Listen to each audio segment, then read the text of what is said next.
Visi Presiden Prabowo Subianto sangat jelas dan ambisius, menempatkan kebutuhan rakyat sebagai prioritas utama dalam pembangunan nasional. Setiap warga negara Indonesia berhak memiliki rumah yang layak, aman, dan nyaman untuk keluarganya, tanpa terkecuali. Rencana besar pemerintahannya, 3 juta rumah per tahun, secara khusus menargetkan masyarakat berpenghasilan rendah dan generasi Z, kelompok muda, yang sudah lama kesulitan memiliki rumah, karena harga yang terus naik dan upah yang stagnan. Prabowo ingin memastikan generasi muda tidak lagi merasa mustahil untuk memiliki hunian sendiri. Ini bukan hanya tentang pembangunan fisik, ini adalah perjuangan melawan ketidaksetaraan perumahan, dan janji untuk masa depan bangsa yang lebih adil dan sejahtera. Inisiatif ini bertujuan menghilangkan hambatan kepemilikan rumah, meningkatkan kesehatan masyarakat, serta mendorong stabilitas sosial dan ekonomi. Ini adalah strategi multi-aspek membangun rumah baru, meningkatkan kualitas rumah yang tidak layak, mengembangkan perumahan vertikal di perkotaan, dan memberikan dukungan finansial serta edukasi kepada calon pemilik rumah. Dengan menjadikan perumahan sebagai prioritas utama, pemerintah Prabowo menunjukkan bahwa kesejahteraan warga negaranya yang paling rentan adalah yang utama dan tidak boleh diabaikan.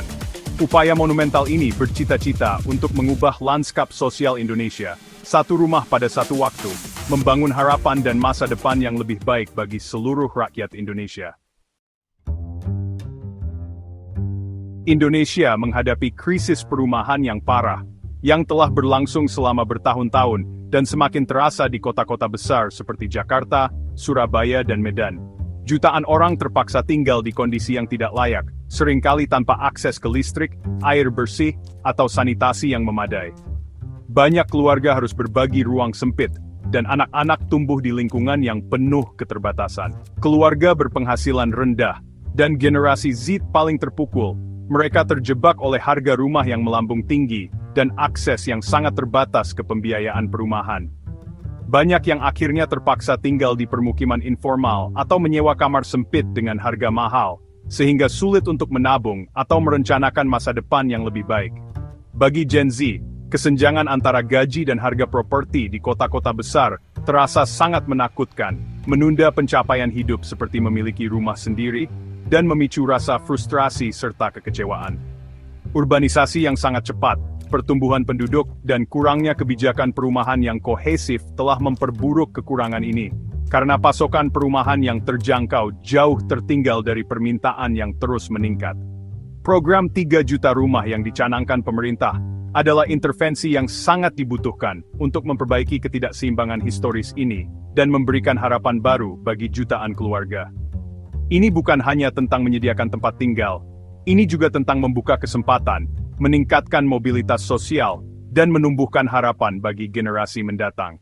Inisiatif ini bertujuan untuk menutup kesenjangan, memperkuat rasa keadilan sosial, dan mencegah jurang sosial yang semakin dalam di masa depan. Tulang punggung dari dorongan perumahan ini adalah Peraturan Presiden Nomor 79, Tahun 2025, yang diberlakukan untuk mengubah visi menjadi tindakan. Peraturan ini menetapkan target yang jelas meningkatkan akses ke perumahan yang layak dan terjangkau hingga 67%, dan secara langsung membantu lebih dari 314.000 rumah tangga. Peraturan ini mengamanatkan pembangunan baru dan peningkatan rumah yang ada, dengan fokus pada perumahan vertikal perkotaan untuk memaksimalkan penggunaan lahan. Dukungan finansial adalah inti, subsidi dan fasilitas kredit untuk ratusan ribu keluarga. Rencana ini juga menargetkan revitalisasi permukiman kumuh, dan membutuhkan rekomendasi kebijakan untuk tata kelola perumahan jangka panjang. Kerangka kerja yang komprehensif ini memastikan program berpusat pada masyarakat, akuntabel dan berkelanjutan. Ini tentang membangun pasar perumahan yang adil, sehingga lebih banyak bangunan. Pendanaan program sebesar ini membutuhkan solusi kreatif dan kemitraan yang kuat. Bank Indonesia telah menjanjikan 130 triliun rupiah, sekitar 7,9 miliar, dengan membeli obligasi pemerintah, menyuntikkan likuiditas tanpa risiko inflasi. Kolaborasi antara pemerintah dan Bank Sentral ini adalah front persatuan untuk pembangunan nasional. Investor internasional juga ikut serta. Sebuah perusahaan Qatar telah berkomitmen $2,5 miliar untuk membangun 100.000 rumah dengan tujuan jangka panjang 1 juta. Modal asing membawa keahlian dan menandakan kepercayaan global terhadap stabilitas Indonesia dan kepemimpinan Prabowo. Bersama-sama, dukungan domestik dan internasional membentuk tulang punggung finansial program perumahan ini. Perpetuang berdaya its didik kunci dom visi indah. Inti dari inisiatif ini adalah keyakinan pribadi Presiden Prabowo, perumahan adalah keharusan moral, bukan hanya kebijakan. Dia telah menyuarakan empati untuk orang miskin dan muda, menyatakan mereka membutuhkan rumah yang terjangkau. Dengan memperjuangkan tujuan mereka, Prabowo mengangkat program ini menjadi misi nasional. Arahan jelasnya, setidaknya 3 juta rumah harus dibangun, menetapkan target yang tidak dapat dinegosiasikan untuk pemerintahannya. Kepemimpinan ini memastikan momentum, fokus, dan kemauan politik untuk mengatasi hambatan. Komitmen Prabowo mengubah kebijakan menjadi narasi yang kuat tentang keadilan sosial dan kemakmuran bersama. Program perumahan ini lebih dari sekadar kebijakan sosial, ini adalah katalisator pertumbuhan ekonomi.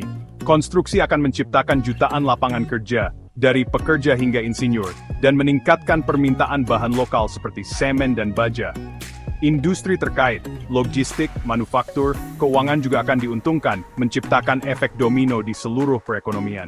Inisiatif ini dapat menambah hingga 2,5% pada pertumbuhan tahunan Indonesia, membantu mencapai target nasional yang ambisius. Kepemilikan rumah membangun kekayaan rumah tangga, meningkatkan pengeluaran konsumen, dan memperkuat komunitas. Pengembangan yang terencana dengan baik meningkatkan nilai properti dan memperluas basis pajak lokal, mendanai layanan publik yang lebih baik. Singkatnya, membangun rumah adalah investasi untuk Indonesia yang lebih kuat dan tangguh. Manfaatnya akan dirasakan selama beberapa generasi. Untuk memastikan keterjangkauan, pemerintah telah meluncurkan insentif yang kuat bagi pembeli. Pajak pertambahan nilai ditanggung pemerintah, PPNBP, menawarkan pembebasan pajak 100% untuk rumah baru hingga 2 miliar rupiah hingga Juni 2025. Kemudian 50% untuk sisa tahun ini. Ini membuat kepemilikan rumah lebih terjangkau bagi ribuan orang. Bank Indonesia telah melonggarkan persyaratan cadangan, membebaskan 80 triliun rupiah likuiditas untuk pinjaman perumahan. Subsidi langsung dan program seperti FLPP dan Tapera memberikan dukungan yang ditargetkan untuk pembeli berpenghasilan rendah. Insentif berlapis ini, pembebasan pajak, kredit yang lebih mudah, dan bantuan langsung, membuka pintu kepemilikan rumah bagi lebih banyak warga Indonesia. Pendekatan ini komprehensif, praktis, dan berfokus pada dampak nyata. Bulan-bulan pertama, program menunjukkan momentum nyata. Lebih dari 93.000 pinjaman rumah telah terrealisasi. Lebih dari 54.000 unit sedang dibangun, dan subsidi yang ditargetkan menjangkau mereka yang paling membutuhkan. Skema FLPP telah memungkinkan hampir 37.000 hipotek baru untuk keluarga berpenghasilan rendah, sementara Tapera terus meningkatkan dampaknya. Hasil awal ini membangun kepercayaan publik dan membuktikan bahwa program ini lebih dari sekadar janji. Setiap rumah baru adalah langkah menuju kesetaraan sosial dan kemajuan nasional. Mekanisme negara dan pasar bergerak selaras, meletakkan dasar untuk perubahan yang langgeng. Perjalanan telah dimulai, dan batu bata pertama sudah terpasang. Program 3 juta rumah telah memicu harapan untuk Indonesia yang lebih adil dan makmur. Inisiatif besar ini bukan hanya tentang membangun rumah, tetapi juga membangun mimpi dan masa depan bagi jutaan keluarga di seluruh negeri.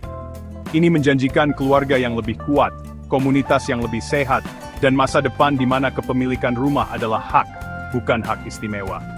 Setiap kunci yang diserahkan adalah simbol harapan baru, dan setiap rumah yang berdiri adalah fondasi bagi generasi berikutnya. Namun tantangannya nyata, membangun dalam skala ini menuntut koordinasi dan transparansi yang belum pernah terjadi sebelumnya. Ribuan pekerja, kontraktor, dan pejabat harus bekerja selaras, memastikan setiap tahap berjalan lancar dan sesuai rencana. Akuisisi lahan, kontrol kualitas, dan pencegahan korupsi membutuhkan kewaspadaan konstan dan pengawasan yang kuat. Setiap langkah harus diawasi agar tidak terjadi penyimpangan, demi menjaga kepercayaan masyarakat. Komunitas yang berkelanjutan membutuhkan lebih dari sekadar rumah. Mereka membutuhkan sekolah, transportasi, dan ruang hijau.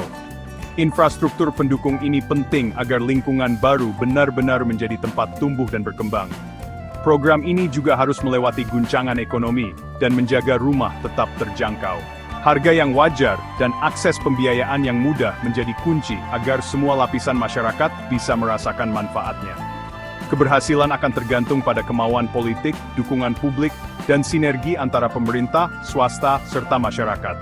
Hanya dengan upaya tanpa henti dari semua sektor, impian ini bisa terwujud. Kolaborasi dan inovasi akan menjadi kunci untuk mengatasi setiap hambatan yang muncul. Jika hambatan ini diatasi, program ini dapat menjadi warisan abadi Prabowo, sebuah pencapaian yang akan dikenang sepanjang masa. Impian rumah untuk setiap warga Indonesia ada dalam jangkauan, tetapi hanya dengan komitmen bersama dan tindakan berkelanjutan, cita-cita ini bisa menjadi kenyataan. Cetakan biru sudah ditetapkan. Sekarang, saatnya membangun masa depan yang layak dan inklusif untuk semua.